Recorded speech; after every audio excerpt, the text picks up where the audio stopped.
Hello, Bruce. Hello, Brett. Nice to see you. Nice to see you as well. Thank you for jumping on a call with me. Well, thank you for agreeing to do it, because between us, I think we can discover some interesting stuff. You know things I don't, and I might know some things you don't. The gist of it is, I saw that you were actively promoting BSV applications, or groups anyway, and I'm fairly new to BSV. I've been invested slightly in BSV for a long time, but I really didn't pay a lot of attention to it until the court case came up between Hodler Nort and Craig Wright. And I spent hours and hours and hours scrutinizing the question of whether or not Craig Wright was Satoshi Nakamoto, and I've come to the conclusion, 95% sure that he is, and the implications of that are pretty good. And it drew my attention more and more to BSV.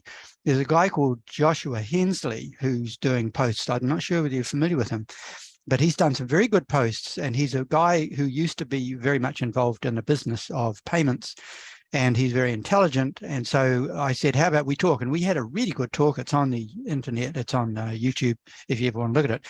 But what I'm trying to piece together is the case, point by point, of why BSV seems to be, or is, the supreme digital asset or cryptocurrency, whatever you want to call it, and whether it will take over ETH or subordinate ETH. I think that's maybe what's going to happen, and the others as well, Solana and Avalanche and all those, because it matters to me because I'm invested in those alternative currencies. As soon as I learned more about BSV and the threat it had to the others, I quickly changed some of my investment to protect myself from a crash of the others. I don't think things are going to happen fast.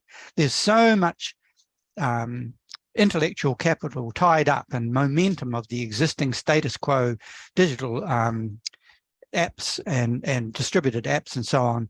And there's so much confusion caused by Magnus and his crew that there's going to be a lot of untangling to do before the truth really comes out. But what I thought I would do is, for my own purposes, and also, of course, for everybody else, I would try to clarify point by point in simple terms what the case is. Maybe there's 20 major points, like, is it scalable? Is it policeable by Interpol or anyone with warranted search as required? Those practicalities of the future of BSV. If it is as good as it seems to be, then I think it can landslide over to become the single major cryptocurrency. And as Craig Wright is saying, he doesn't mind. He will actually help ETH and Solana if they want to be subordinate cryptocurrencies operating in their own ways under the umbrella and the effectiveness of BSV, then fine. But I basically, I'll shut up now because I've been talking too much. But basically, I want to clarify it. I'm an ex-technical writer, and my job as a contract technical writer for many years was to clarify things so that a readership could quickly and easily understand it and then act accordingly. So here we are. So Joshua, you tell me a bit about what you know, what your experience is, what you're looking for, why you're setting up these BSV related groups, who's who in the field. I don't know who's who in the field. I know one or two, but anyway. Yeah. Well, thank you very much. And I appreciate the intro and kind of the context for the conversation. This is a subject that is really deeply interesting to me, and that I've spent a lot of time exploring. So anything that I can do, to contribute to overall information, I'm really happy to do. The first thing that I want to just say is that, one of the things that I think separates a lot of people that are within the BSV space from maybe some of the, the advocates of other technologies, et cetera, is to start from the assumption that maybe I don't really know the truth or the answer, right? So Okay. I think that that's important. So like the best I can do is sort of give you the framework in which I'm interpreting a lot of this information, but I Okay. acknowledge that it's incomplete framework. Yeah. And it's the acknowledgement of the incompleteness of it that actually leads a lot of people to explore BSV. Because if you just think that okay, you know what? We have the answers. So, you know what? Everyone just stop their studying, stop their homework. All you have to do is just consent to the way that this person tells you that it is, Right. and everything's going to be fine and dandy. Yeah. That's a prevailing narrative that I think exists a lot in the ecosystem. It's important to understand as well that for a long time, the realm of investments and things, these were understudies that people contributed massive amounts of time and effort into, in terms of looking at price, valuations, et cetera, of different companies, looking at debt, looking at cash flow, right? This requires like a complex, deep understanding of balance sheets and all of this stuff. Yeah. And so that realm of investment was more and more the sphere of people who had a lot of understanding, deep technical knowledge about Right. this Right. stuff. Yeah. The thing with digital pardon me with digital assets is that a lot of times you have a lot more lay people that are coming into the space that are just saying, well, look, my neighbor made 100 times on his profit. He got in for $100 and got out for 10,000 or more sometimes. And he didn't go to school for any of this stuff. And so why can't I get in?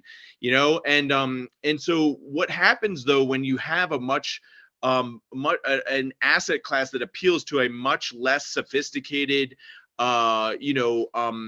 researcher, is you have a lot of assumptions that just get taken, that okay, well, we'll just take this as fact that this works. And I think that the unique thing about BSV, despite it being one that tends to get the most ridicule from a lot of these traditional kind of lay investors, et cetera, is that a lot of times they're taking a lot of things for granted, whereas within the BSV sphere, we're breaking everything down. And so some of their arguments, for example, like I want to parrot some of the arguments against BSV and say, okay, because I've spent a lot of time and I think I know why it works, why it's the best solution, et cetera. But I do like to listen to what other people think, Yeah. because I Very don't good. like Yeah. Right. to fall into my own confirmation biases. So what is the argument against BSV? Well, one of the arguments against BSV, there's really two that I want to highlight here. Okay. The first one is that there's really not a lot of mining activity on the chain in terms of when you compare the hash power. And is it okay if I share my screen very quickly? Yeah. Yeah. Definitely. Go, Okay, hang on. great. I'll set it up so you can. Hold on a sec. Okay, no problem. Share screen. Allow the sound. And allow multiple somewhere. Okay, hang on a second. Okay, hang on a second. I'm just going to close this down.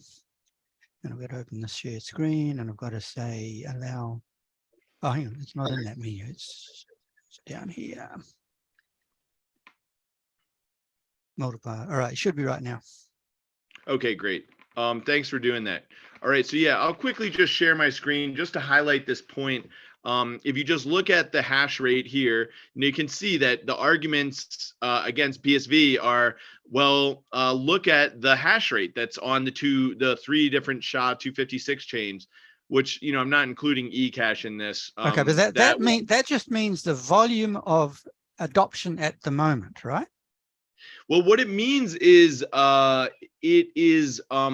imagine that there is a lockbox. Yeah. Okay, like you're in the public gym, and then they have those little locks on the lockers, right? Yeah. And you can actually pick them with like a bobby pin or something like that, but it takes a significant amount of time, right? Yep. And so the hash rate is basically the amount of the amount of people that are trying to pick the lock, right? Okay. When you open when you open the locker, you get a little bit of Bitcoin inside. Yeah. So they're saying, well, look at what's going on right now. Yeah, it's very similar to your argument of this is the adoption right now. But yeah, the majority of the people who are actively looking to sort of secure the Bitcoins, they're directing their computational power to the BTC chain. But so what though? I mean, so what? I mean, let's say that it's a beginner cryptocurrency, not yet adopted much. What I'm more interested in is it functionally credible, viable, and operational? My impression is that it is. It may not be used much, like the very first car. If you put that in a town that had never seen one, it would sit there and nobody would say, oh, look at that, wonder what that is. Exactly. But I mean, is that what you're saying? Basically, there's 100%. A lack of adoption. Yes, because, just to use the car as an example, the car came along and replaced the horse and buggy, right? Yeah, yeah. But one of the arguments against the car in the beginning was, well, look at everyone that's riding a horse and buggy, right?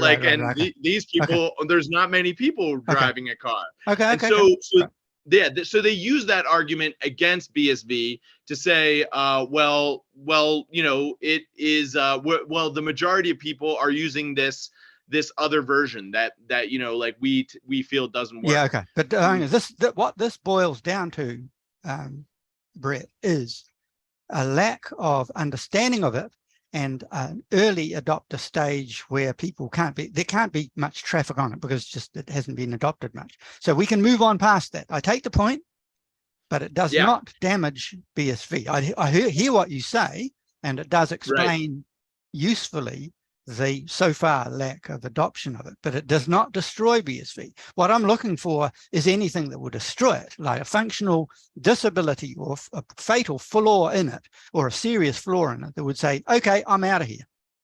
So you've said lack of adoption puts people off. Next, please. Okay, so the next argument against BSV, and this is, there may be others as well, but these are the two that I think stand out the most and really have the most weight to them, because it is true there is not as much adoption of BSV, and that is a valid thing. And if you're only going down the path of adoption, if you think that, as my dad used to say, the masses are the asses, well, if you think the opposite, if you think the masses are going to be the ones that lead you to the promised land, then you're right. For the time being, the first digital cameras didn't have much adoption. So I'm not worried about that. It's a good point to make, but it's not a least noting. Yeah. And then the second one is this argument of centralization and decentralization. Are you familiar with this argument? Broadly, yeah. Okay. So now this comes down to what I believe is a conflict in worldview, and I can sort of express this as best as I can, but just give me 1 second because I have to pull this up to do so. Okay. Okay. So there's this very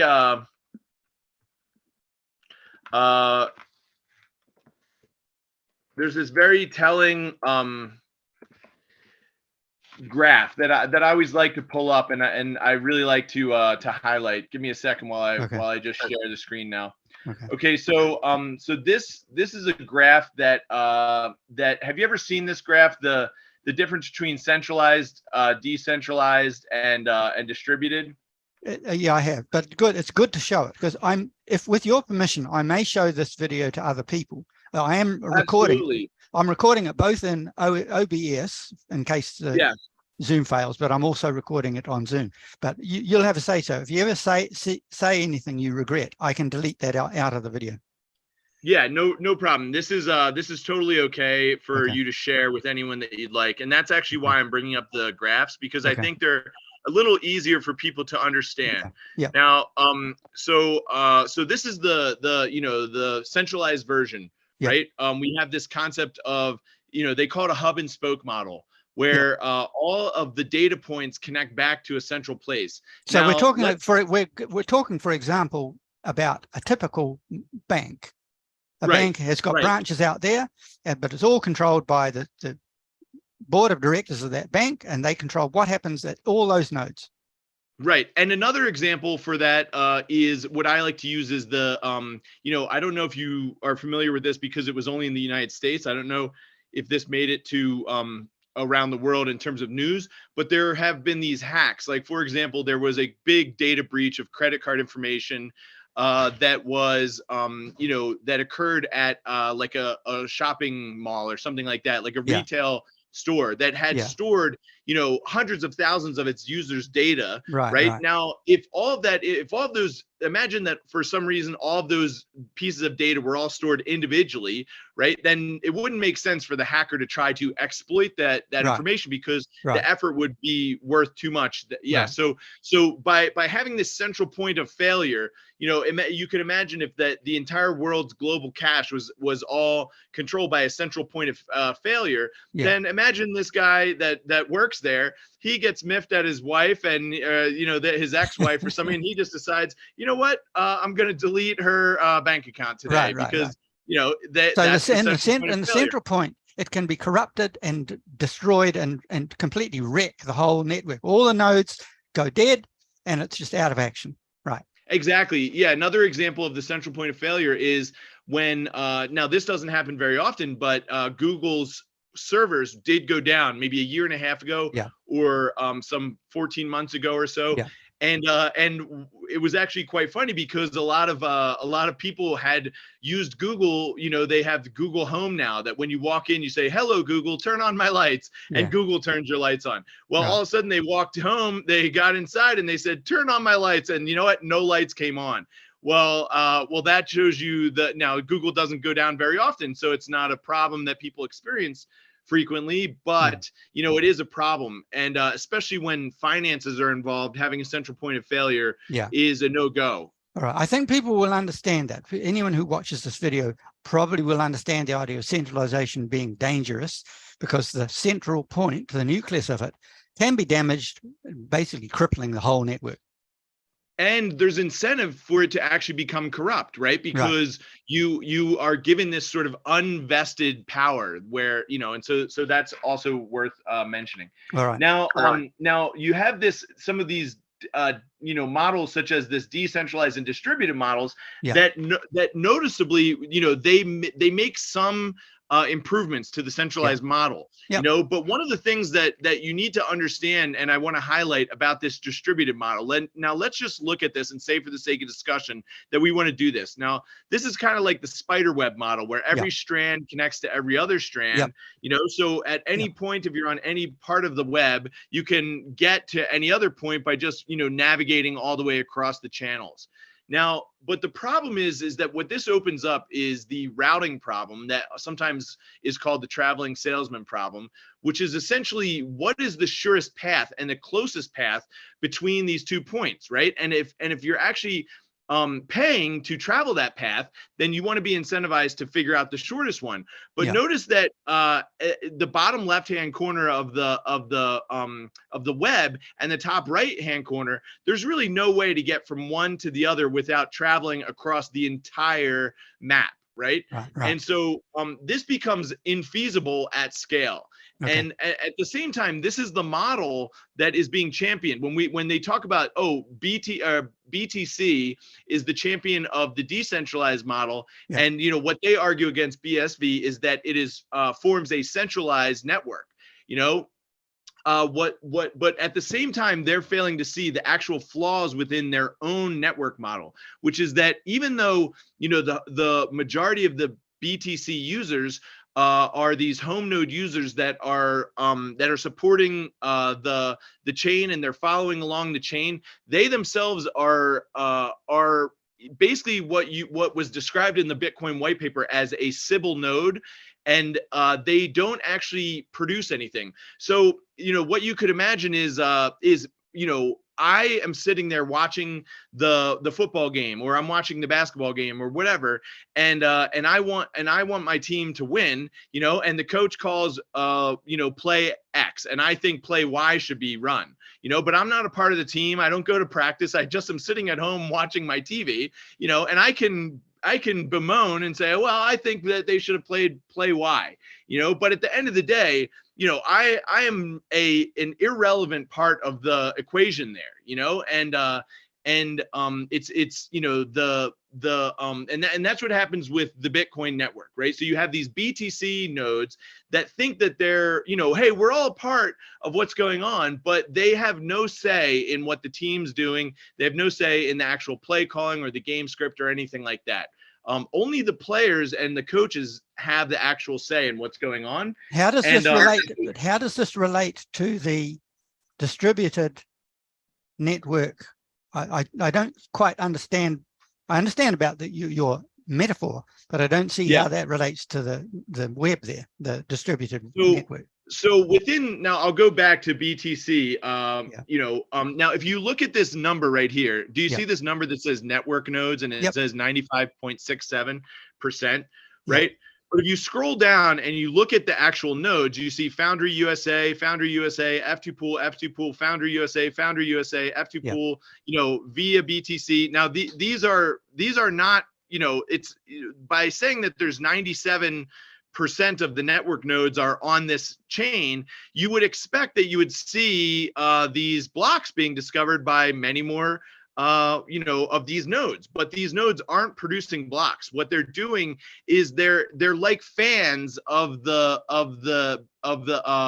team, right? So they're saying they're a node, but in actuality, they have nothing to do with the play. They have nothing to do with the coaching decisions, right? The real players are the ones that are producing blocks. So if you look at this chart when you say, hang on, for our readership, for our audience, creating a block is basically gathering up a whole lot of yet to be proven or yet to be authenticated transactions, bundling them into a chunk called a block, and then computing it to make sure it's not been done before, so it's genuine, and then closing up the box and saying, right, that is a block, as in blockchain. So that's what mining should be doing. Apart from mining for brand new blockchain, new Bitcoin coins, they're actually confirming transactions in bundles called blocks of transactions. Okay. Right.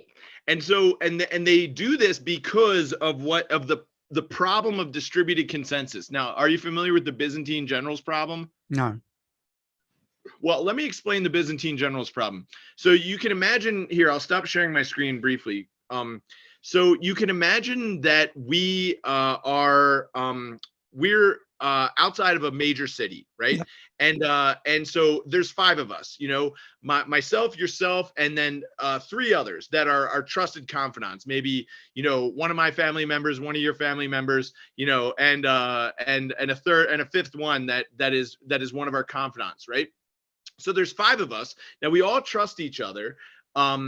But what we need to siege the city, right? And we are each generals of this, and we each have an army behind us. So we need to siege the city, but we may each have a certain number of soldiers. Like, let's say we each have 10,000 soldiers, right? So we need to pass, we need to siege the city with at least 30,000 soldiers. So that means out of the 5 of us, at least 3 need to agree to siege at the same time. Right. But the problem is such that if any of us go like just slightly too early or slightly too late, our attack will fail. So we need to communicate with each other about when it is appropriate to attack. However, we also need to be around the city. Otherwise, if we ever walk towards each other all in one spot, then we will be defeated right away. So we need to remain outside on the periphery, but we also need to reliably communicate with each other about when is appropriate to attack. This is known as the Byzantine generals problem. And so it's also known as the distributed consensus problem. And it's also known as the problem of the social contract, because we need to decide things despite having individual locality. Should we drive on the left side of the road, the right side of the road, this, that, and the other, right? We need to make agreement. And it doesn't necessarily matter if we decide the left or the right. The only thing that matters is that we all agree. Consistency. That's the most important part. Coordination. Correct. But it's also important that we're outside. So we're trying to coordinate agreement despite not being connected with each other. And that is this problem of the distributed consensus. How do we form consensus while remaining these on the periphery? Well, the one thing about being on the periphery is that we will see things differently. And the example that I like to use is a horse race. Now, let's say that the 5 of us, instead of being surrounding a city, we're all looking at a horse race and we're all deciding who won. Now, one person might be up high in the stands, another person might be low in the stands on the other side of the stands. Different perspectives. They have different views on which horse crossed first, right? So, you know, it's not enough for us to say, well, I saw it. It happened the way I saw it, you know, because it's not a matter of which one is correct, right? Only thing that matters is that we all agree. So the problem is, okay, but how do we reliably communicate messages? Because if we're these generals that are out on the outside of the city, you know, at one point I'm trying to send you a message, but maybe an enemy got a hold of that message and changed it, right? So you don't know that because you're by yourself, you know? So you're just assuming that this is a message from me, but it could be from anyone, right? So you need to know that you can reliably trust what I'm saying. Now the solution to this is what's called proof of work, and BSV uses proof of work. Some other chains do as well, but for instance, Ethereum recently made headlines by moving away from proof of work. One of the problems with proof of work, we can get into it later, but is environmental impact, but we can discuss that at a future day, because right now what we're talking about is the distributed consensus. Now, here's the thing. We as generals know that we each want to siege the city at the same time, right? But we need to reliably communicate to each other. And at the same time, we have very limited resources. Now, I hate to use this metaphor because it's a little grotesque, but just humor me for a second. Imagine I, as a general, need to communicate a time to you that I can be sure that you will know that I am not joking. And I have 10,000 soldiers, and I know that we need to siege the city with at least 30,000 soldiers.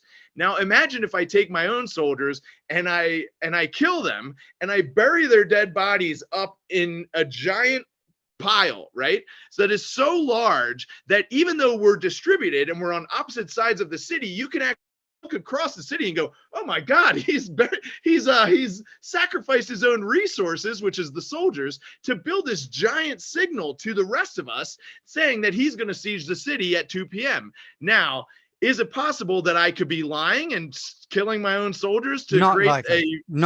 Yes, it's possible, but it's not likely because I'm wasting a very valuable resource to myself. Because that's proof. Do you call that proof of work, or do you call that proof of stake? So that is proof of work. Well, no, that's just a metaphor. So I guess I don't know if it would be proof of work or proof of stake, but that's just a metaphor. In the proof of work system, what we do is we solve hash puzzles. And so, are you familiar with hash puzzles? Yeah. See, I understand that proof of work means you use computers, heavily using computers, which means heavily using a lot of energy, at least these days until it gets cheaper to do, but using huge amounts of real power, electricity off the grid to do complicated, hard work computations that can't be done any other way. So you have to achieve that computation, you have to have done a lot of work, and the result, whether it be a new Bitcoin or a confirmation, you know, spent lots of time and energy proving by computation that that block, in fact, is valid and hasn't been done before. That's proof of work. Work meaning energy, power in physical terms. So that's proof of work. Proof of stake, as I understand it, means you have, shall we say, rich man investors who are willing to put aside, lock away a committed stake of Ethereum or whatever it is to prove they're serious, and they can lose that if they're naughty boys.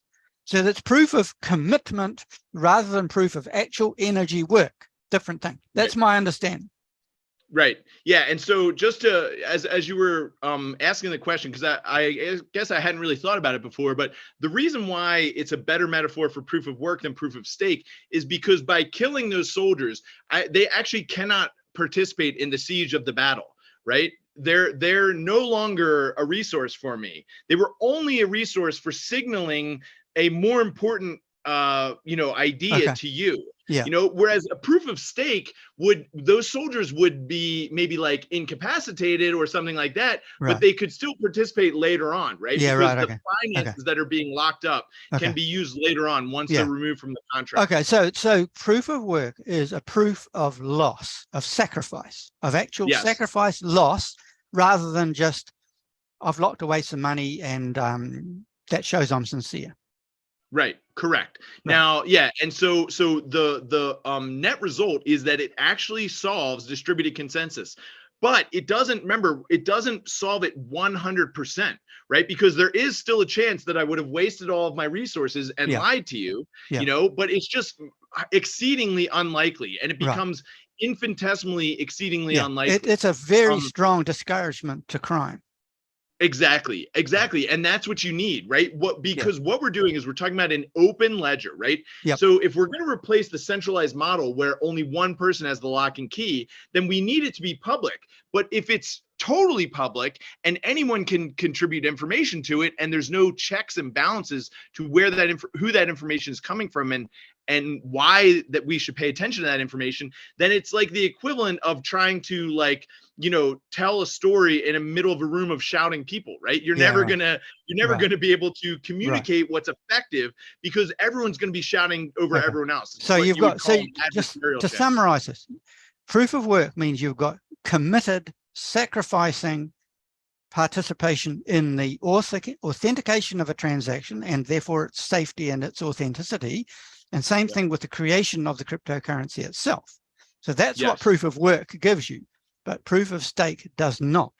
And that's one of the crucial things comparing BSV and Bitcoin too, but BSV particularly, with the others such as Ethereum, Solana, and so on.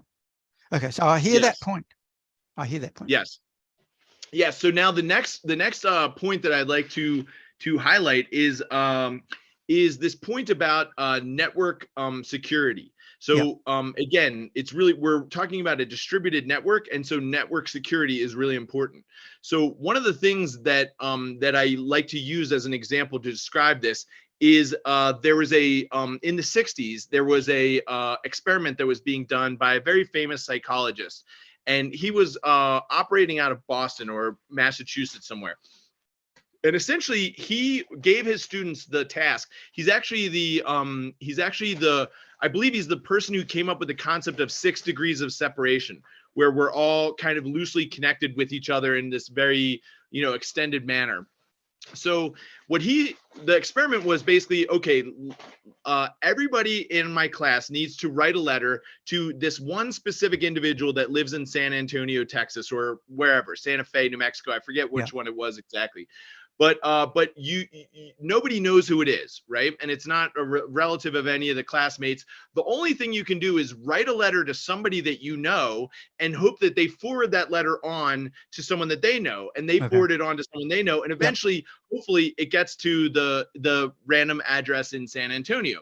So you might not know someone in San Antonio, but maybe you know someone in Lubbock, and so you'll send a message to your cousin out there, and they might not know someone in San Antonio, but they might know someone closer. So it's trying to arrive at a destination by approximation.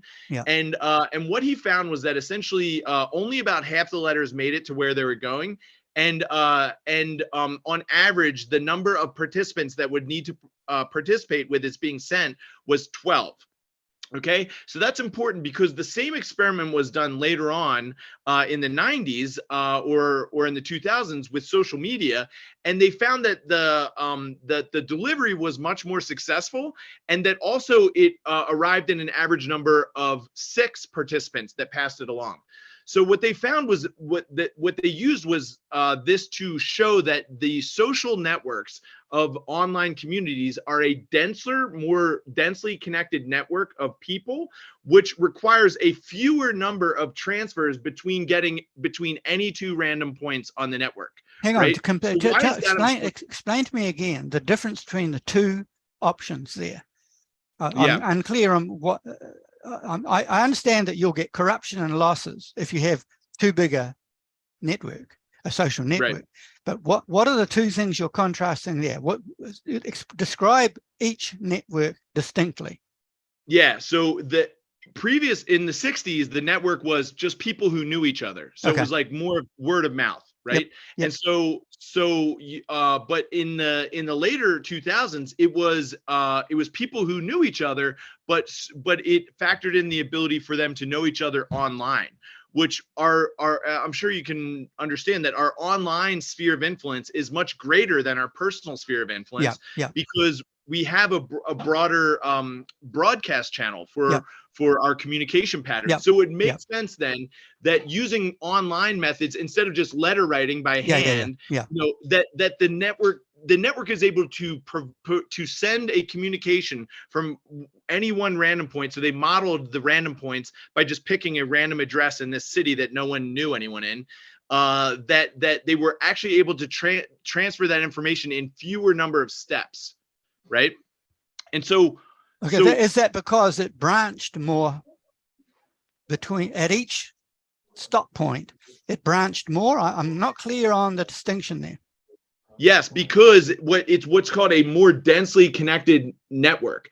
So you know, so we may have mutual contacts, right? But we may not know like who our mutual contacts are, you know, but with social media and with online presence, we're able to see, oh, this is the person that we share in common or something like that, right? So there's a deeper integration of, so what you're saying is at each point that it stops, it's more readily can find a suitable path that'll get to the destination more effectively.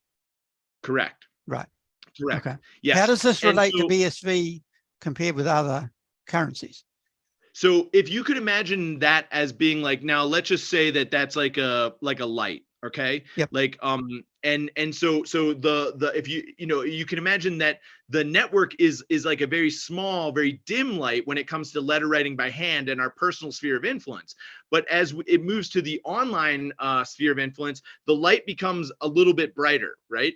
And so it's a much more it's more visible to more people.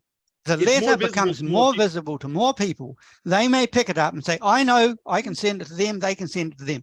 So it's a brighter scene, and that means that the letter is more likely to reliably get quickly to the destination. Yes, and with fewer steps along the way. If there's a worry that there could be potentially an attack along the way, you know, if you are sending it on a path that you know has 100 steps, then and there's always a 1% chance that it could fall, that it could get lost. Then or versus you send it one place that has only 3 steps, then you know you have greater chances of success by sending along the path that has 3 steps. But the other thing to remember about this is that it's actually a more densely connected network. You know, so we have a greater accessibility and a greater range of our potential communication pathways and witnesses as well. Witnesses all along the way. So this is a principle of distributed communication. We're going to lose this call. Rejoin me when this cuts out. Rejoin me in about a minute. But keep talking. Okay. Yeah, I'm happy to do that. I'll just finish this one last thought, which is that, but along that path, this is what would be described as a mesh network. Now, it's a mesh network because you can think of like, if you just pick up a fishing net, right? You see every piece connects with every other piece, right? And if we actually just share the screen one more time and we look at this, that is exactly what this looks like, right? This looks like a giant fishing net, right? So it's a richly communicative network with lots of witnessing and speed of shortcuts and all that sort of thing. It's much better in that regard. Right. But at the same time, there is the downside, which is that you can never get from the left hand of the map to the right hand of the map without passing through all of these other pathways. So there's obviously a potential for there to be an attack along that path. And so the BSV actually solves more than just you know, the problem of digital cash and the problem of distributed consensus, the problem of the social contract, the Byzantine generals problem, and the problem of digital cash. It also solves the problem of the mesh network as a network infrastructure and architecture for communications to begin with. And so so I can explain a little bit of that a little bit further. Are you familiar with something called the Border Gateway Patrol, or sorry, the Border Gateway Protocol? No. Okay, so when you go online and you just, whatever your favorite website is, NHL.com or something like that, you remember what it is in terms of its letters, but that actually sequence of letters, .com, etc., that maps to a specific address, which is the IP address, right? And then the IP address itself is like a key in a lock. What? A key in a lock. Right. But your computer is trying to find that number, right? And say like, okay, the information I'm looking for is held at this number, 132.444.000.215, whatever. Yeah. And it's saying, okay, well, first thing it does, it just looks on its local network and it says, okay, is this in my range of networks? No, it's not. So it needs to leave its home base, right? And it needs to basically be guided to the part where it eventually lands at the place where the data is stored that it needs, right? But it has no clue what the pathway is for that. So it needs to plug into basically a border gateway patrol, and they're the ones that basically you could think of them as like the yellow pages. They keep a yellow page index. Yeah. Yeah, they're keeping the index of everything of where it's supposed to go. So they go, yeah, that means you're needing to go to here. And it actually routes it, right? Like the old school way they used to take a letter and just, like you'd have or the operator that would say, hold on 1 second. And they would take, unplug you in one part of the wall and plug you into another part of the wall, right? So that's what's going on. But the reality is that you don't actually connect directly to the site that you're looking at, right? You connect along the way to these different parts. That was why I used the metaphor of the letter, right? You're connecting along the way to these different people who sort of know a little bit better than you where the information that you're eventually going to try and get is. Yeah. The other problem though is along the way that information could potentially be picked up, looked at. It could potentially be changed. It could be sent back, right? You don't really know once that message leaves that message is being received by the person accurately, just like the generals don't know when the message is received that's being sent accurately.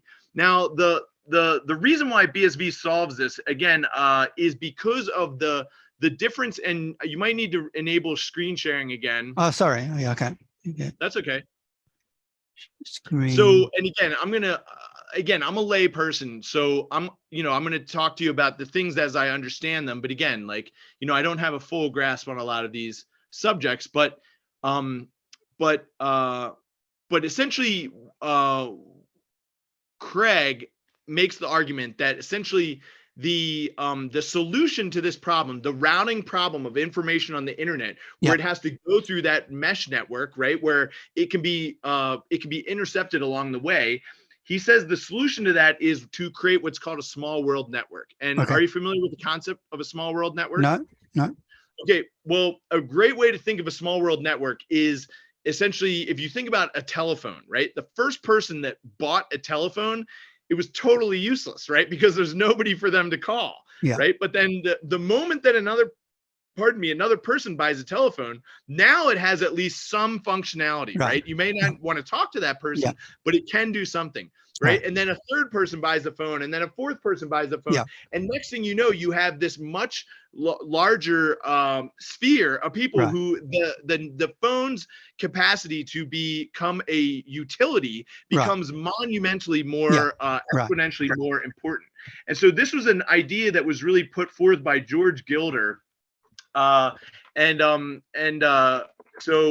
Gilder put forth this concept, and is also, I don't know if you know this, but he's very deeply involved in BSV and has been to a lot of our conferences, etc.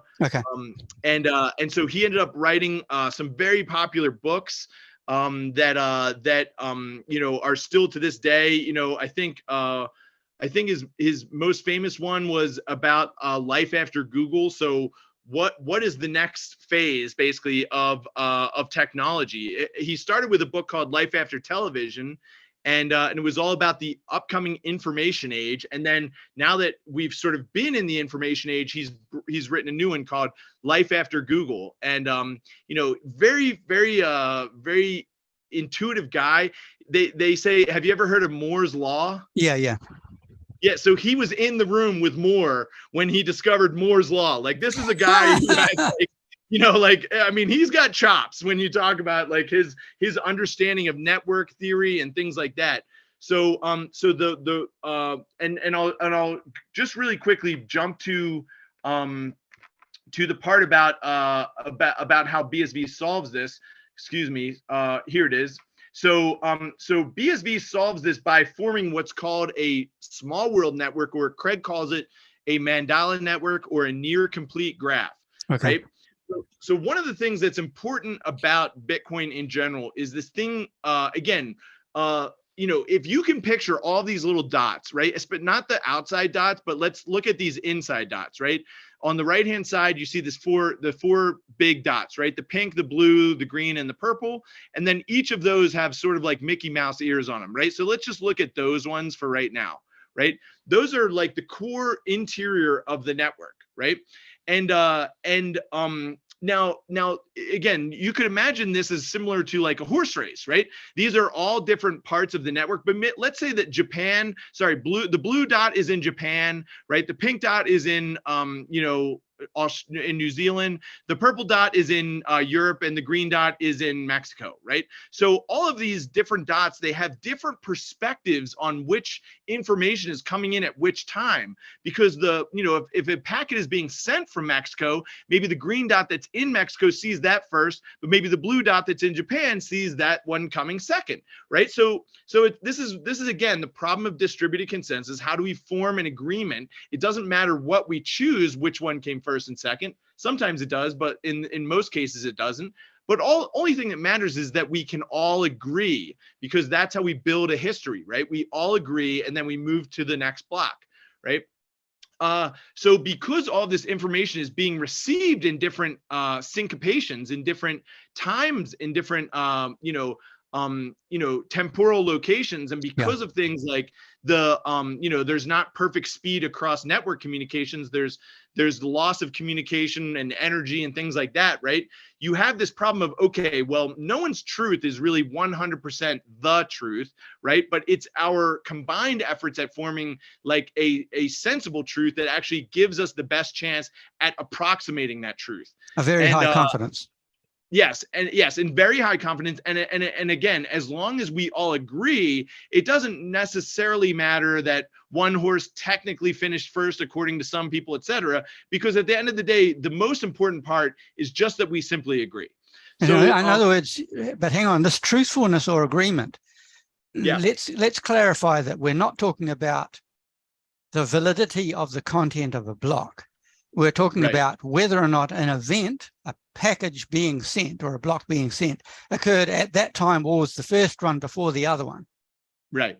Correct. Exactly. So the authenticity of the data inside the block, which is maybe several thousand transactions that must be correct and confirmed, that's not in question here. It's just coordinating the traffic so that we agree that that one happened before then and has not been previously done somewhere else, and it's not a duplication. Exactly. Okay. And you just hit the nail on the head. And that is the big value proposition of what we're proposing to the world. We're talking about BSV here, Bitcoin Satoshi Vision. Yeah, that's distinct from even Bitcoin itself. Right. Yeah. Well, actually, BSV is the original Bitcoin implementation. Yeah, a lot of people don't realize that, and we can get into that later. Okay. But yeah, this is how Bitcoin was designed from the very beginning, and so this network actually now let's say that we want to get a piece of information from one piece of this network to the rest of the network, right? Yeah. So imagine at the very top of this sphere on the right hand side, you see these very small blue dots and then these very small pink dots. So let's just say that you're pink dot that's right next to the row of blue dots, right? Yeah. And you want to get a piece of communication out to the purple dot that's almost all the way. So if that's the 12 o'clock, you want to get it to the 6 o'clock, Yep. you know, the purple dot right behind it, right? So Yep. now, do you want to travel it through every single one of these small dots along all the outer rim of the network, all the way into the purple and all the way down around? So do you want to go from 12 to 11 to 10 to 9 to 8 to 7 to 6? No, what you want to do is you want to send it directly to the pink dot that's in the center of the network. The pink dot sends it to the purple dot that's in the center of the network, the giant purple dot. And then we know that the purple dots, all the little purple dots, are connected to the big purple dot. So basically, you just shorten the amount of hops that your information has to go through from you know, like hundreds of hops across the outer rim of the network to only these 3 hops now, just moving through the network. And okay, that's now essentially, hold it. Now I'm curious about whether that limits the security of it, because the blue dot and the green dot never see it, right? Or do they see it? They do see it, because and you know, that's a very good question though. So they do see it, again, I'm not an expert on any of this stuff. Some of the better network people can describe it, but when we were talking before about how it takes 12 hops to get across the, you know, country in letter writing by hand, it takes 6 hops to go by social media. And with this blockchain technology, using these node networks, you can actually get it across in 1.2 hops. So within 1.2 jumps, the information is broadcast to over 98% of the network, because everyone is incentivized to connect to that node, right? The major nodes, everyone needs to connect to them, because they will lose money if they're not connected to the routes of information. Does that make sense? Well, okay. Are you saying that the initial pink sender, it sends to the major pink sender because it's ranked high in priority of speed? Now, the blue network and the green network, they hear about it, but they're not going to pay a lot of attention to it unless there's some sort of problem with the pink one that's better at doing it.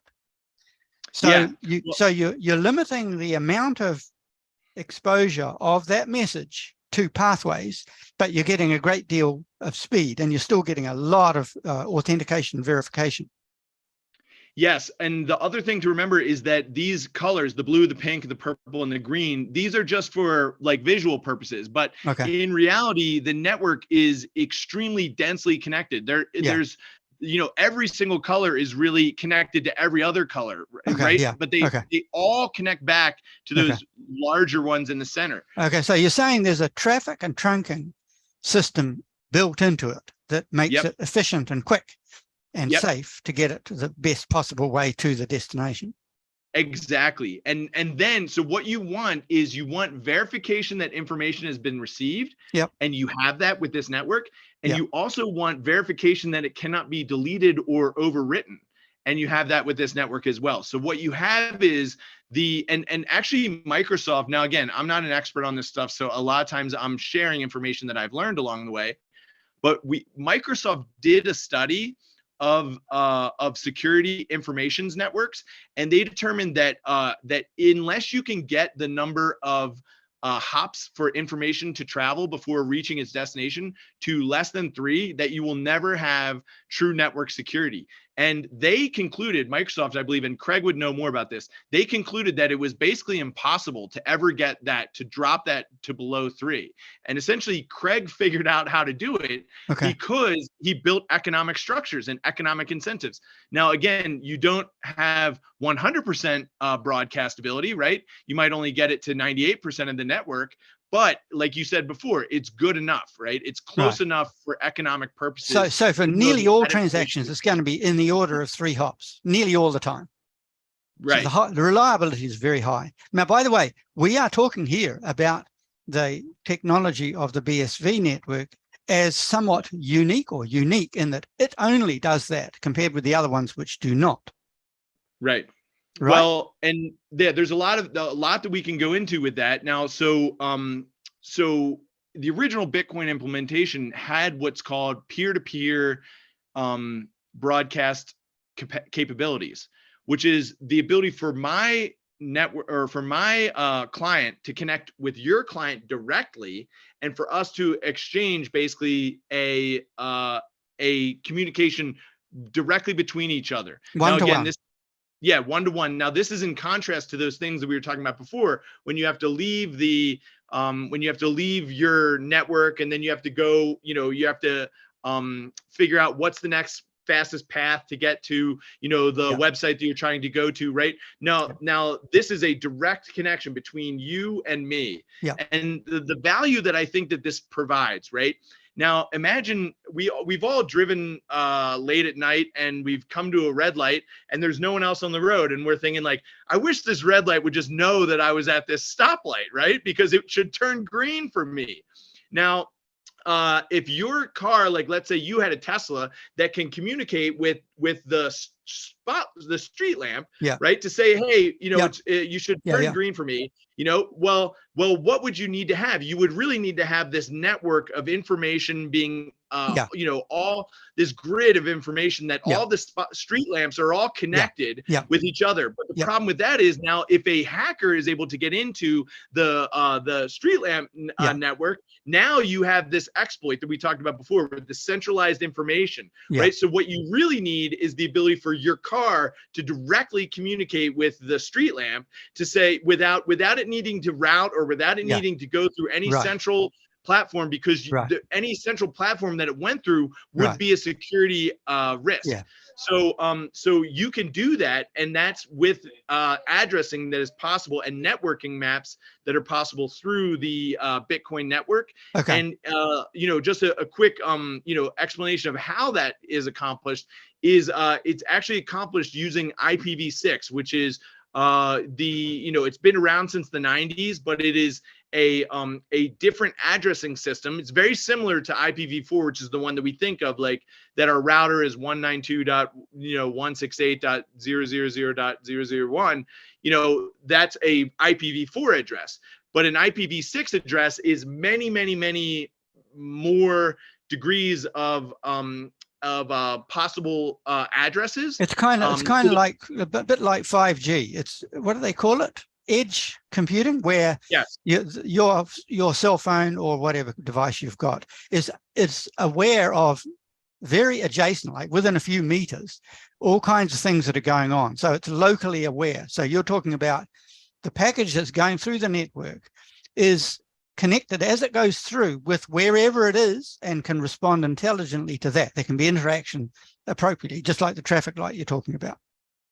Absolutely. But the problem is that you need to be sure that if I'm like, let's say that that you have a gated community and I have a car, I'm pulling up and I'm trying to get into your house because you invited me to lunch, right? But all of a sudden my car comes up and says, I'm Brett Banfe. Well, your gate needs to know that I actually am Brett Banfe, and you're not just letting in some random person off the street. So are you saying this IPv6 is unique to Bitcoin SV? It's not unique, but the ability to sign, to cryptographically sign using Bitcoin keys, your BSV keys, and to be received, and then also for those logs of the communication, so that if I was somehow trying to invalidate or forge a signature and say that I'm Brett Banfe, so you're going to let me into your gate, but then but I go in and I steal your newspaper, you can say, okay, well, look, here's where he got let in. This is where he fraudulently signed the transaction. This is where, so all of that is permanently stored, and that is making use of the Bitcoin blockchain. Okay, so that's basically the packet of information being transported has a passport, which is known about at every point through the network. Correct. Yeah. Right. And then it has the ability to sign, but once it's signed, that never can be removed. So the first thing, as Craig likes to say, because Craig is a security audit specialist. So he says, the first thing that a hacker will do when they penetrate your system is, what are they going to do? They're going to delete the video logs that you keep that show who just went into the system, right? So the blockchain is a public audit log of all of that information, so that even if some information is breached, the Yeah. information can never be deleted because it's Right. what's called a write once, Okay. read many database or Okay. worm. So in any policeman along the way of the journey of that packet, Yeah. it may receive a conflicting, corrupt indication of what that packet is and who sent it, but it can be instantly checked against thousands of others and say that one's a dud, so don't let him in, or do let him in. But it's, Correct. But the authentication is multiple, not just one. Correct. Yeah. Okay. And it's instantaneous. Okay. It's extremely low fee, so you're able to that's why you can do things like have your light switch communicating with your thermostat, okay. with your refrigerator, okay. Right? All of these things can be communicating without there needing to be a central database that they all so are so basically it's local passporting. It's the ability for every node to be a passport officer because it's in contact with the whole passport system. And when a passport is presented to it, it can say that one's a dud or that one's fine. Yep. So anyway, this sounds like a valuable feature of BSV. I'm concerned about the comparison with other networks. Do they not have this? Yeah, no, they don't have this. And the main reason why is because how BSV works currently is that we can communicate directly. I can send a peer-to-peer transaction just from me to you, and I can sign it, and it doesn't need to be broadcast to be valid. Now, why would I want to not broadcast a transaction that I'm sending? Well, imagine I'm doing a bunch of data research, and I'm sending messages from one computer that I own to another computer that I own, right? And I'm sending them with these authenticated, the passport system that you're describing. I'm sending them with the passports, but I don't need to actually let the network know that these transactions are being sent. So the network, if you can imagine, remember those old films when, like you're hiding, you're running through the streets and there's the helicopter that's over top of you and it's shining the flashlight down on you looking for you. The network is kind of like those helicopters, right? It's trying to be aware of as much as it possibly can, but it's never aware of everything, right? And the best it can do is try to get as macro a view as possible. Which is why the information can get broadcast in as few as hops as possible. Because if you think about it, like if you're the node that is looking down on the whole network, right, and you send it a piece of information, by the way that information works, that information is now received by the entire rest of the network, because they're also all hubbed in to the nodes because they're economically incentivized to be connected to it. So you have this perfect information graph. That's why Craig calls it a near complete graph, or he calls it a mandala network. And that was what that symbol that we were looking at was.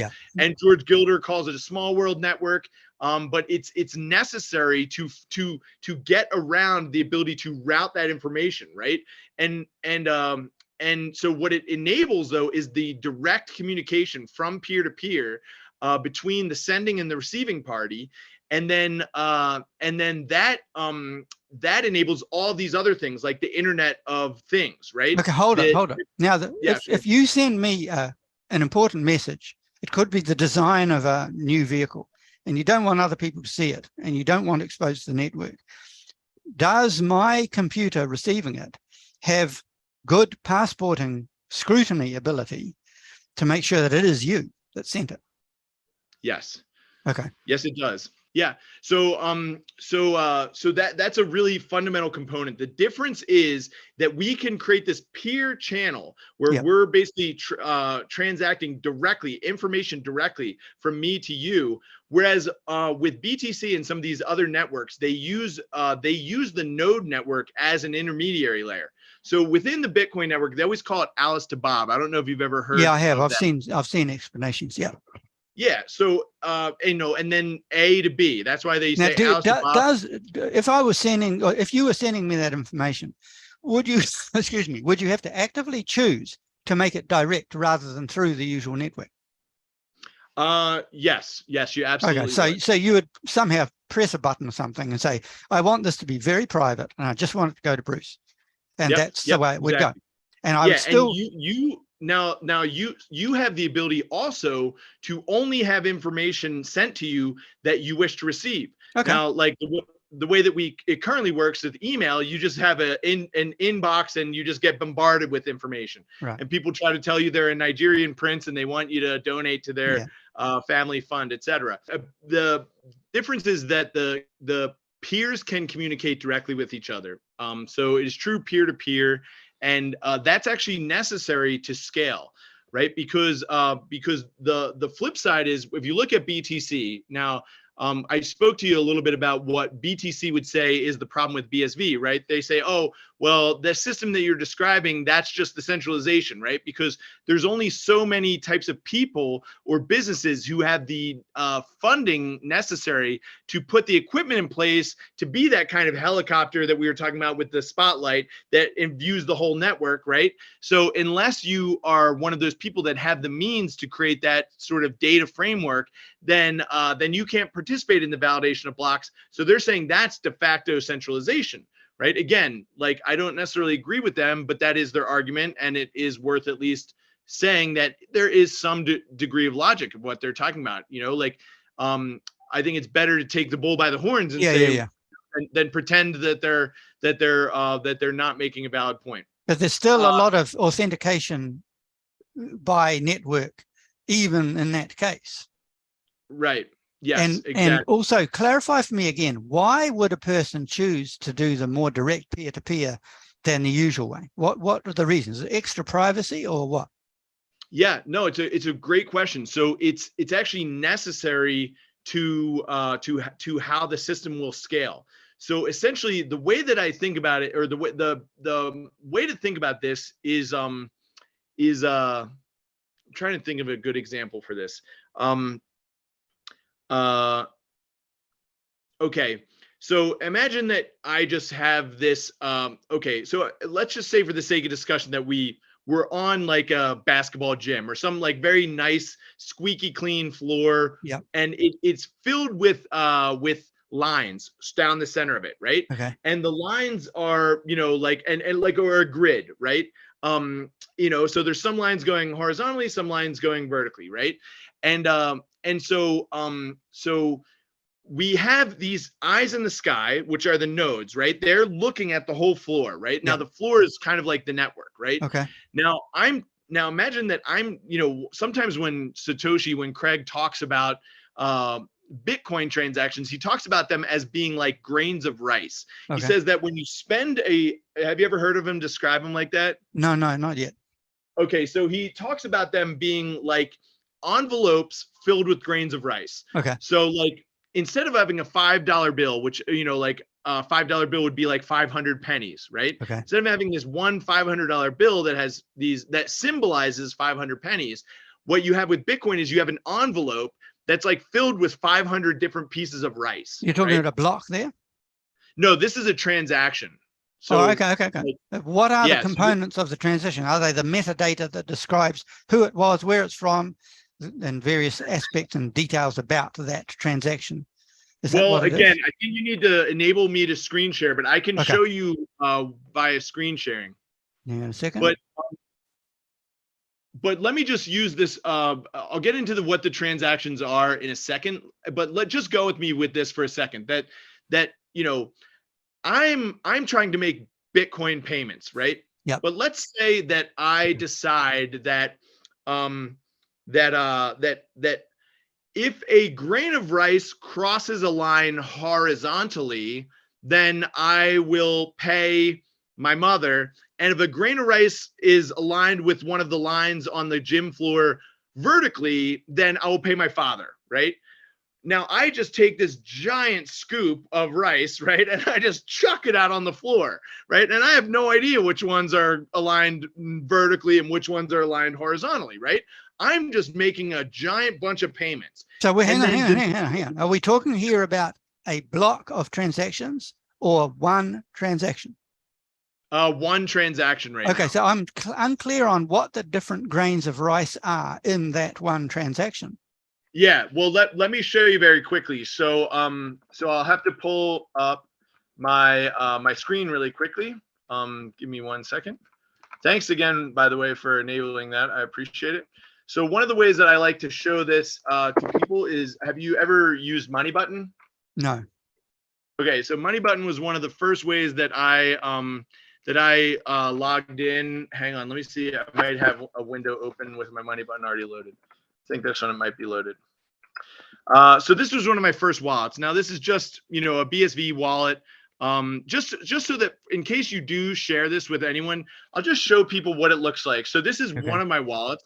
It's called my Money Button wallet, and you can see that it has like, you know, 0.000098 BSV. So basically almost none, right? But I'll log into one of my other wallets. So this is one of my other ones that I like a lot. It's called Hand Cash. Yep. And so I'll send myself some funds. So the first thing I want to do is I want to add some funds. So I click this blue button, add. I'm going to add via my Bitcoin SV address. So I'm going to come down here and click it. Now you can see down here that it has an address. Yep. And I'll copy this address. Yep. I'll come back up to this is my second wallet, my Money Button wallet. Yep. I'll go to send send money. It's asking me where to send it, so I'll put in the address. Now, one of the things that I try to tell people to do is look at the last three. It's lowercase r, capital R, and capital K. Okay. And just confirm that that's what it is, right? Yep. Lowercase r, capital K. Okay, that looks good. Yep. And then look at the first three as well. Yep. Number one, capital H, capital B. Yep. Let's go back and look, and I just want to double check. Number one, capital H, capital B. The reason why I suggest people do that is because sometimes when you're grabbing the address of something, you will grab all of it and you'll think you have it all, but you will miss the last one. Yeah. So that's a good way to make sure. Some people look at the first six. I think six is a little excessive, and the last six. Yeah. I think you really can just do it with the first three and the last three. Yeah. But anyway, this way I'm ensuring that I'm sending money to myself, and that's what I want to do. I want to send maybe like 30 cents, or maybe I'll send $4. Oops. Okay, and let's send that. I can add a note like you know, demonstration. Yeah. Hello, Bruce. All right. I'm gonna send this money. I get a payment success. Now this is supposed to work instantly, but sometimes so there it is. Sometimes Money Button is a little bit behind, but you see that the money came in right away, right? Yeah. And actually, if I click on this and I go to my transaction history and I review my assets received, again, there it is. So you can actually click on the transaction. This is the transaction itself. You can click on this little circle that has the number sign and TX, which stands for transaction. I'm going to open that into a new window. I'm going to look at this, and I'm going to see that this is my transaction ID. So what's nice about this is that if we were in doing a business deal and I'm saying I paid you and you're saying, well, I've never received the funds, I can say, well, here's the receipt. You know, you did receive the funds. Right. This is where they were sent. So that transaction documentation is recorded forever on the blockchain. Correct. Now, it is, as of right now, it's an unconfirmed transaction. Although I'm looking for where it's saying that it's unconfirmed and I don't see that. But if we were to go back to, again, we were looking at this you know, review of the different hash and stuff like that. And if you scroll down, this is a website called coin.dance. You scroll down to this one that says more detail for BSV. We can look at this and we can go in and we can say, okay, look, the last block was discovered 14 minutes ago. Okay. So obviously we know that I sent the transaction after the last block. So it hasn't been confirmed yet. It hasn't been confirmed, but it will be in the next block, you know, like a high probability that, again, when we're talking about those, like, you know, the helicopters looking at the gym floor, you know, one of them saw me send the $4 and they're going to make a note of that on the ledger. Why do they make a note of it? Well, they make a note of it because I literally pay them to notate it. Like you can see that I offered this fee to them, right? Which is a very small fee. It's a fee of around 5.05 sats per byte. And you can see that the size of my transaction was 712 kilobytes. So if I just do the simple math here, hang on one sec, and we just, times 712 times 0.05, 700 times 0.05, we can get to see how many sats I spent. So I spent about 30, you can see almost 36 sats, right? A sat is worth about 100,000th of a cent. Well, I'll get to that. Okay. I'll get to that in a second, but let's just look at this. Yep. So you can see that my total inputs were basically 0.105 BSV. Yep. And let's look at the outputs, right? My total outputs were 0.1049964, right? Well, do you notice anything about this? Slightly less. Slightly less, but look at the exact amount less. It's 36 Satoshis less than I originally spent. True, but it's a tiny transaction fee has been deducted from the amount. That's what you're extremely saying. Tiny. I mean, we're talking hundredths of a penny, but look, that's how they can figure out how much I paid the miner to do that. Okay. Right. So again, we're talking about the helicopter in the sky that's keeping track of which way all the rice is going. And again, that's where I'm going to get into what the rice is. So you can see that when I made this payment, these are what's called unconfirmed or unspent transaction outputs. Okay. And so they're shortened. The short for them is UTXO. Okay. So the miners, which are the nodes, which are the helicopters in the sky that we were talking about. They keep track of where all my rice is, right? The rice is these Satoshis. Now, the thing about Satoshis, first of all, they're 8 decimals. It's 8 decimals. Okay, so you can see that it's exactly 8 decimals, right? But the other thing that's important to point out here is that there's no such thing as a fractional Satoshi. They're all indivisible whole units. Okay. So when you think of it as being, oh, I spent 0.1 BSV, I actually didn't spend 0.1 BSV. Like, just forget that this point even exists. I spent what is this? 10,499,964 BSV. Sorry, I spent 10,500,000 BSV, and I got back 10,499,964 as return. When you say you spent that millions, you didn't spend that many BSV. You spent that many Satoshi.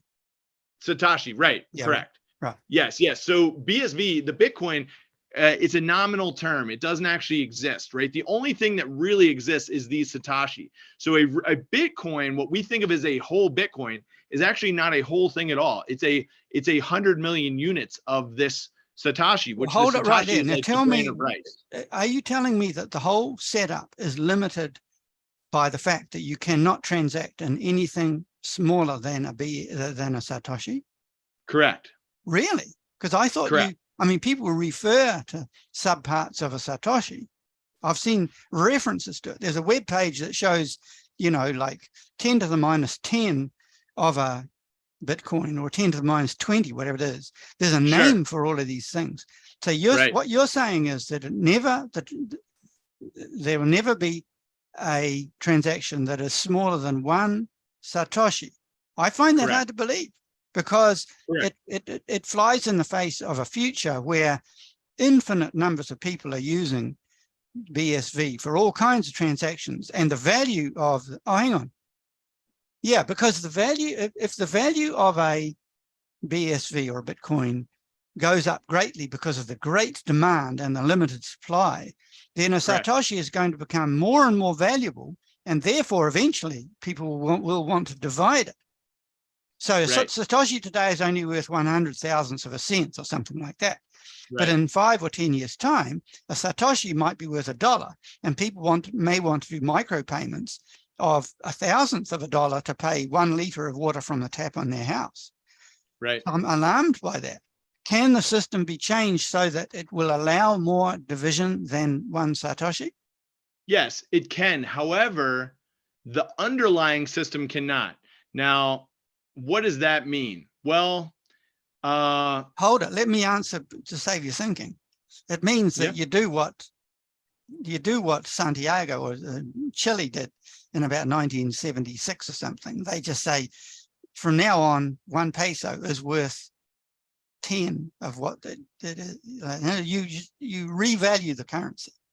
Exactly. Yeah. And the other thing you can do is you can build token technology on top of the underlying protocol. Okay. So anyway, so that's not going to be an obstacle to us, you think? No, it's not. Now I'll show you this just as a for example. But so I've created. Here's a dummy token. In fact, if you want to do one, we'll just do a dummy token right now. Okay. So there's this website bsvtokens.net. You can see that it uses money button, and I'm going to start making tokens, right? So when you say you create a token, do you mean you really create a BSV or not? Not a BSV. So the BSV is what you would call a native token. Right. This is a token on top. It's a derivative. Yes. Yeah. Okay. A derivative, or like a placeholder for one, a representation of one, a token. Token's fine. Right. Okay. Yeah. Yep. So Bruce token, and I'm gonna put the date. Okay. So November 11th, 2022. Yeah. Okay. How many do you want? How many should we make? 10,000, 1,000? Okay. We can pick any amount. Am I creating a distinctly different cryptocurrency here? What we're doing is we're creating a token on top of BSV. Okay, so it's not BSV. It is related to BSVs. But I mean, am I going to call it a different name? Let's say that it's water out of the tap. Okay. I'm going to use this for microcharging of my neighborhood on how much water they use. Right. All right. Water out of the tap. Yeah. So how many do we want? I don't know. Let's say how many of what? Of these tokens? Okay, let's say we make it 1 million. Okay, so 1 million. Description: it's each token can be 1 liter of water. Can be redeemed for 1 liter of water. Yeah. And then we could make a picture. So I'm going to make a picture just so that we can do it for the sake of anybody that's watching. But we'll go in and maybe we'll grab this picture. Here we go. Open image in new tab. All right, so I'm going to save this image. Water token. Okay, I'll go back to where I'm building the water token, and it has to be an image, or it has to be a URL. Okay, let's see if it'll take this. No, it doesn't look like it does. Did you do a right click on the picture of the image and paste that in? Yeah, copy image address. Okay. Yeah. It didn't find it. I'm going to try and find it a different way. Here you go. Water, copy, image address. Sometimes it works better that way. Yeah, okay. No, it didn't look like it worked. Don't worry. You get the idea. Yeah, it doesn't matter. We can open image in new tab. I'll try does it offer you a bunch of icons by any chance? It doesn't. Not this particular one, but sometimes they will. Okay. Don't worry about it. There's other ways to do it. Okay, I found one. So it wasn't the exact one that I wanted to use. Okay. But let's preview it. So here it is, water out of the tap. We're making 1 million of them. Yeah. We have the website, and then it's asking me to create. So I create this, and now I have my water out of the tap, but it's not minted, you see? So these are some other tokens that I've made just as demos. Again, I do this just a demo for people. Okay. But again, I can modify it. I can say, I meant to do 10 million. I meant to whatever. So the summary of what you're saying is anyone who wants to dabble in BSV, they can create tokens for anything they like in this way. Correct. Yeah, very simple. Look, it's already done. I can show you. See how I just pulled that to the side? And that is essentially me, that's essentially like. Very good. So a person could make a token for next week's tickets to a local game. And they could make a token for that and just use it for the couple of weeks, and that would be it. And they'd sell those tokens as the ticket. Yeah, and look, it's already in my wallet.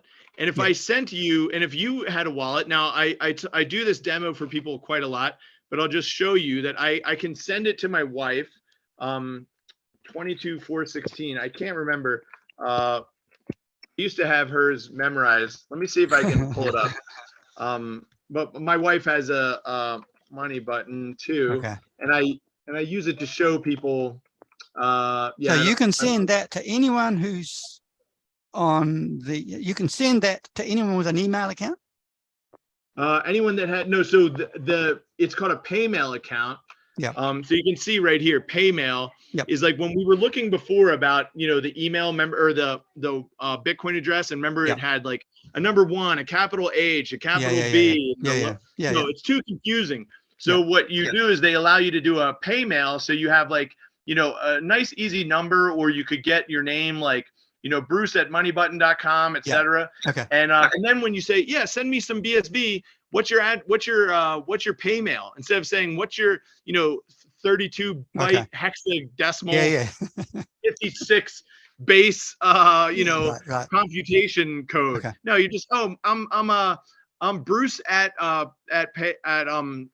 buybsv.com or whatever. So you're simplifying addresses of destinations. Right. Yeah. So, but you can see that 22416, that is my wife. So I'm going to go back to the payment, and I want to send her some water tokens because she needs to get us some water next week. So I'm going to send her 500, and I'll send it to 22416 at moneybutton.com. And then I'll send the 500 tokens. So if I go back, now you can see the first thing you want to see here, it takes a second. First thing you want to see is that my amount is now less, right? So I have less tokens now. The second thing that you want to see is that hers should be, if it worked properly, hang on. I might have to refresh my page. There it is. She has 500 waters out of the tap now. How does she redeem that and get water?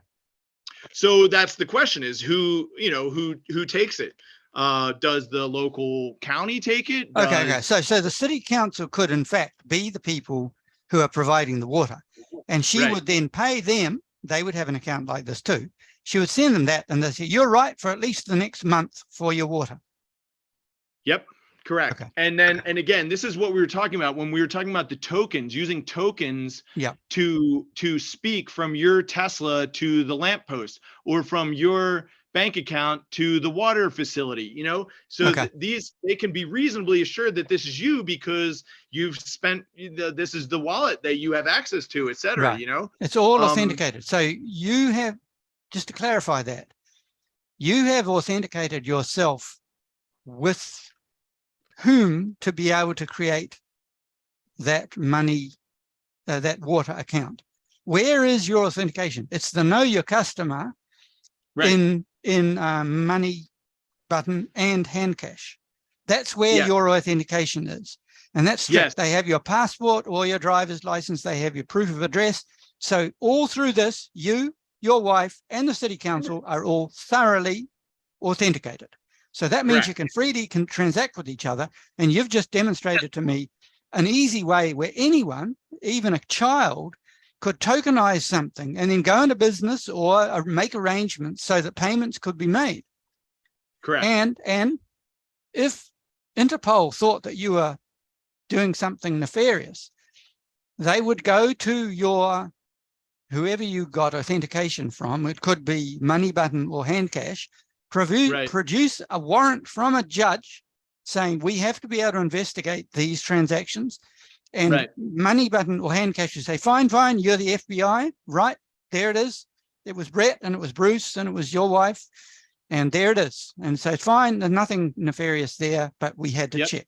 Okay. So that Yes, was an and then important. another thing that's important about, one more level of what you're talking about that I think is important to stress here is that also, what if I worked at the water facility and here I am selling the water on the side to my friends Yeah. or something like that, Yeah. and then they're saying, the county's saying, well, there's a discrepancy in this water. We should have more water tokens here. Right. Why do we Right. not have that? Right. And then they Right. go back and they look at the logs and they Yeah. say, and because I'm the one that's stealing it, right? I would want to delete those logs so that you would never know that it was me that was the hang one. hang on. What say you go there at night with a truck? You don't do anything with a computer. You go there with a night with a truck. You load up with 100 gallons of water and drive away.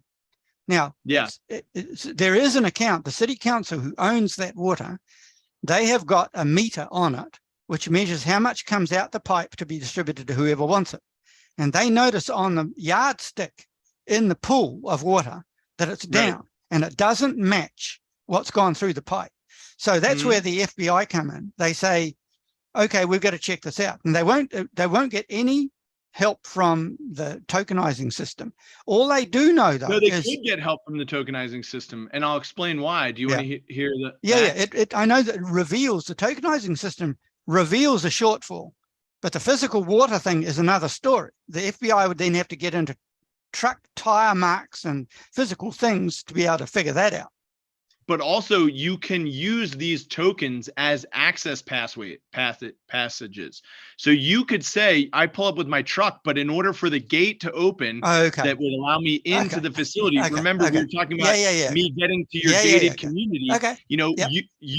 I'd actually have to authenticate by passing along a token that says that my truck has authority to be here. So they can say we specifically know which truck it was because it was the one that got in via this token. Right. Yeah, you'd have to dig a pipe underneath.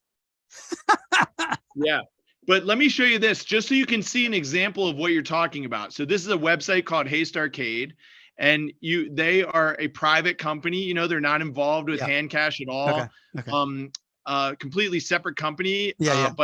But here you can log in, and when it says how you can sign in, you can click down here in the bottom left, sign in, and it says, how can you sign in? You can either use an email and password, like a lot of places, like your Facebook or something like that, or you can just click by signing in with hand cash. So it's extra authentication. All this is good. We're getting off the track here. This is all great stuff, and it certainly demonstrates beautifully the simple use that an individual can have to tokenize their transactions, to make available things that otherwise would be hard to do through banks. So it's great for stuff. What I'm hoping to do in our discussions is to progressively tick off the advantages BSV has over other systems. Now, I could probably do what you've just described using Ethereum too. So actually, well, that's what I was trying to say is that you really can't. Because if you look at these transactions, again, let's go back to the coin dance. Remember, we said like the block existed around 14 minutes ago. Let's see if a new one has been discovered. So a new one was discovered around 10 minutes ago. Now, but these water tokens that we were talking about, the ability to spend a single water token for a thousandth of a penny, I can actually look this transaction up, just like I could look up an actual BSV transaction, and you can see that I'm not actually spending BSV. I'm spending this imaginary token that I built on top of it. But it is still able to be verified. So I can still go to a block explorer. Yeah, very good. Beautiful. And I can see that this was spent, and look at how much I paid. So you're saying that the other ones are Avalanche and Solana and Sol and Ethereum, they cannot do this kind of thing. Not secured by proof of work. So some of these other ones like Solana and stuff, they use proof of stake. So again, it's the same problem when we go back to that, the general that's around the siege city, how can it be determined that what is valid and what is not? And with proof of work, you have the ability to say, okay, this is a demonstrated cost, so although we can't be 100% sure, we can be 99.9% sure that this person By is commitment being and forthright sacrifice, with. by sacrificial commitment. Right. But if all they're doing is saying like, look, I have $1 billion and I won't spend 10 million of them. If you just agree that what I just said is true, is true. So this, yeah, that's unfortunately the word stake appears ambiguously here, because truly the stake, the proof of work is a better proof of stake. Correct. Because it's a stake of what you've irrevocably committed to prove, Correct. To make that proof, rather than just, I've got some money, I'm a rich guy, and trust me. Yeah, 100%. So, and if we're going to make it so that anyone can provide information to the network, because the truth is that we never know where the next piece of news or next piece of innovation is going to come from. It might come from Google, or it might come from Apple, but it also might come from this little guy that nobody's paying attention to. Right. And how are we supposed to evaluate the difference between these two sides, and if the little guy says, well, look, I just burned more proof of work than the rest of these people combined, right. You should maybe pay attention to what I'm saying. Right. Then it's a deeper stake. It's a much more solid, real stake. Yes. But what's important is not just that it's more real, but it gives the ability for the innovation within the network to arise from anywhere. So there's no restrictions. You don't have to know anybody. You don't have to be a liked person. Okay. So everyone so everybody has the ability to make what I'd call sacrificial commitment as evidence of their trustworthiness. Yes. So that's it. That's good. We're going to run out of time. I think probably you must be exhausted by now. I'm very happy to have another discussion, but I think we probably should finish within a few minutes. So let's summarize some. I'll give you a bit of a rest and I'll talk for a bit. The things that I'm looking at before I would invest more into BSV, I have invested a considerable amount already into BSV, but I'm looking to go more. And I'm looking to remove investment from ETH, Sol, Avalanche. I've got some investment in all of those, because if the truth gets out, if you and I and others like us reveal the truth in a way that the general public can clearly understand it and believe it, then we will see, despite the momentum of Ethereum and other popular cryptocurrencies, the BSV is indeed superior, and they may be sub-licensed underneath, but they'll only thrive if they can use the patented technology that Satoshi Nakamoto, alias Craig Wright, has legally set up. So if that happens, I could easily see a trend or even an immediacy of change away from those cryptocurrencies into BSV. Now, I've got enough in BSV now that if all of a sudden it avalanched overnight and I lost everything off my Bitcoin, the BTC and ETH, I'd say, well, pity I didn't do more, but I'm okay. So that's where I am now. But I'd like to go further, because to me, it's not only an opportunity, it's a risk. So we've looked at the flexibility of it, the security of it, the policeability of it with warranted investigation, the speed of it. I've heard that the energy consumption of BSV is so-called orders of 10 less than BTC. So that's going to be good. And keeping in mind that technology will advance and computers will get faster and energy will get cheaper because of solar and so on. So that looks after us in the future, I think. So that's my understanding of it so far. Does that sound reasonable so far? You hit the nail on the head. Yeah, you got everything down pat, I think. All right. So do you want to finish now? And what I'll do is I will go through this recording and I'll make a video and I'll put it onto YouTube. I might trim bits out, because I think that our explanation of it needs to be more concise. Our metaphors need to be less long-winded. And so I think that the message can be made much clearer. I'm fussy because I'm a technical writer, and the thing is brevity. You want brevity and clarity. So I think as we discuss it more and more, we'll get better at getting the message out, and it will become more comprehensive. In other words, there's probably maybe 10 or 20 key vital points that need explanation that is clear and concise, and very, very good authentication. In other words, This is where we got it. Check that. It's easy to read. You can understand it. We should be able to go on to CNN or we should be able to go to any TV program, speak there eloquently and clearly, and the thing landslide within hours because of our clear and credible explanation of it. That's what I'm heading for. Yeah, yeah, 100%. Thank you for telling me these things. I may have a few other questions, and maybe we'll have another session at another time, but it's very good practice to be able to describe these things. I know I used to be an IT teacher, and the more you do it, the better you get at explaining it concisely, colorfully, and convincingly. So I think we've got a way to go on that, but I'm kind of working on it. Yeah, yeah. And, you know, it's something that I'm very passionate about. And if I can be more concise and deliver a better message, I'm certainly open. I'm sure you will. I mean, it's very good practice for both you and for me. This sort of discussion, I know there's things I've involved with climate change years ago. I used to preach climate change, and you get much more concise. You're having a shower and you say, oh, I've got to say it that way next time. You get very good, and bang, bang, bang, out it goes. And people love hearing it because it makes sense very quickly. So anyway, I'll have to go through the video and think it through, because some of the things I didn't quite understand, but I'll try and make it clear, and I'll show it to you. I'm not sure whether you want to go through the whole thing again, but I'll show it to you, see what you think. And in any case, I will put a version of it onto YouTube for you and anyone else who wants to have a look at it. Yeah, and share it with our Discord, because you know, I think that they'll really enjoy it. The other thing that I'll mention to you briefly is just that you know, I don't know what type of volume you'd be looking to eventually trade with regards to your portfolio, but I do have over-the-counter services that I can refer you to if you were interested.